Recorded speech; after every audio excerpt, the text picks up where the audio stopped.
આજકાલ મને સવાર સાંજ બસ એક જ કામ હોય છે, ટેટી ટેટી અને ટેટી. ટેટી ખાઈને થઈ ગઈ રેડી, બહાર જવાનું છે, બહારના કામ છે થોડા ઘણા. હાલો નગરપાલિકામાં જાશું, અહીંયા ફોર્મ જમા કરાવવા આવી હતી. હવે શેનો ફોર્મ ને એ બધું ન પૂછજો, નહીં ખબર પડે તમને યાર.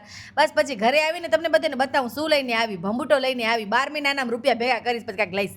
શું લઈશ ને પછી બતાવીશ હો તમને. પેલા રૂપિયા તો ભેગા થાય ને. તમને શું લાગે ઉનાળો હાલે કે શરદી હાલે? સ્કિન હજી પણ ડ્રાય થાય છે, તો લિપ બામ લઈને આવી. આજે મારે મમ્મીના ઘરે જવાનું છે, બાજુમાં છે ને એક ઓર્ડર છે વેક્સનો ને, તો વેક્સનો ડબ્બો ખાલી કરી મારો હેલિકોપ્ટર લઈને આવી ગઈ ડાયરેક્ટ મમ્મીના ઘરે. અહીંયા તો આવું બધું હાલે. પછી મારી નજર પડી આ ઘઉં ઉપર. ખમો ઉભા આવી જશે. હા, મને વિચાર આવ્યો અહીંયા કને ફટાફટ જમીને ભાગી જાય ને કે જાલ લેશે કે ઘઉં સાફ કરે ને ઘરે જાજે. હલો ફટાફટ મારી થારી પણ આવી ગઈ છે. આજે તો મમ્મીએ ફેવરેટ સૂકી ભાજી, આ ભાત ને એવું બધું ખાઈ કરી ફૂલમ ફૂલ ટાઈટ પેટ કરી અને આવી ગઈ મારો ઓર્ડર પૂરો કરવા. પછી ચક્કીએ ગઈ હતી અને ચક્કીએ ડબ્બો ડરાવી કરીને ઘરે આવ્યા. કુકરમાં શું છે ને પછી બતાવું. પછી થોડાક શાકભાજી લઈ આવી, રીંગણા, ભીંડા, ગોવાર. 50ની 2 કિલો સકટેટી પણ લઈ આવી વારી પાછી. મેં પૂરી થઈ ગઈ હતી. કુકરમાં ચણાની દાળ હતી. આજકાલ બંટી કાંઈ ખાતો નથી યાર, શું કરવાનું. પછી ચણાની દાળ આપી દીધી.